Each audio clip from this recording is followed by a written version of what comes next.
ઓસ્ટ્રેલિયામાં world ice stock ગેમનું આયોજન કરવામાં આવ્યું છે। ગુજરાતના 7 ખેલાડીઓ ભારતનું પ્રતિનિધિત્વ કરશે। આ 7 ખેલાડીઓ પૈકી 3 ખેલાડી ગુજરાત પોલીસમાં પોલીસકર્મી હોવાનું સામે આવ્યું છે। 22મી ફેબ્રુઆરીથી 2 માર્ચ સુધી આઈસ સ્ટોકનું આયોજન કરવામાં આવ્યું છે। ઓસ્ટ્રેલિયામાં ખેલાડીઓએ -10 તાપમાનમાં રમી પોતાનું કૌશલ્ય સાબિત કરવું પડશે।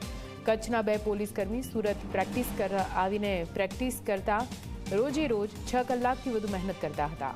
ખેલાડીઓ બાસ્કેટબોલ ગ્રાઉન્ડ પર પોલીસ પરેડ ગ્રાઉન્ડમાં પ્રેક્ટિસ કરતા હતા। હાલમાં પણ આઈસ સ્ટોકનું જે ગ્રાઉન્ડ હોવું જોઈએ તે ખેલાડીઓ પાસે નથી। વગર ગ્રાઉન્ડે પ્રેક્ટિસ કરી વર્લ્ડ ટુર્નામેન્ટમાં ખેલાડીઓ પહોંચ્યા છે। મારી દીકરી ઈવા પટેલ જે બોલી નથી શકતી અને સાંભળી પણ નથી શકતી, અને એને એ 4 વર્ષની હતી ને ત્યારે અમને ખબર પડી કે એ બોલી નથી શકતી। એ હમણાં હાલમાં આઈસ સ્ટોક રમવા માટે ઓસ્ટ્રેલિયા જતી છે અને ત્યાં પણ એ સારો ગોલ કરશે એવું અમને, એટલે હજુ પણ કરશે, આગળ વધશે છોકરી। એશિયાની જે ઇવેન્ટ હતી આઈસ સ્ટોકની ઈરાન ખાતે હતી, એમાં અમે પાર્ટિસિપેટ કર્યું હતું। ગુજરાતના મેં માત્ર 2 જ ખેલાડી હતા અને ત્યાં અમારો ગોલ્ડ મેડલ છે ટીમ ગેમમાં બંનેનો।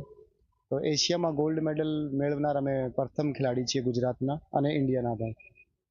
અમે પ્રેક્ટિસ માટે સુરત અમારા અવારનવાર કેમ્પ થાય છે, જ્યાં અમને અમારા હેડ કોચ વિકાસ વર્મા નઈ ટેકનિક્સ અને કઈ રીતે રમવાનું એ બધું શીખવાડે છે। બધા પ્લેયર સાથે મળીને કોમ્બિનેશન ટીમ ગેમ છે એટલે ટીમનું કોમ્બિનેશન માટે અમે સાથે પ્રેક્ટિસ કરતા હોઈએ છીએ।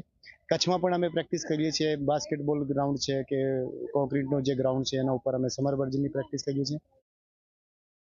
હમણાં જે આપણા છોકરાઓ અહીંયા ટ્રેનિંગ કરી રહ્યા છે એ લગભગ 30 ડિગ્રી 35 ડિગ્રી સુધી હમણાંના ટેમ્પરેચરમાં ટ્રેનિંગ કરી રહ્યા છે।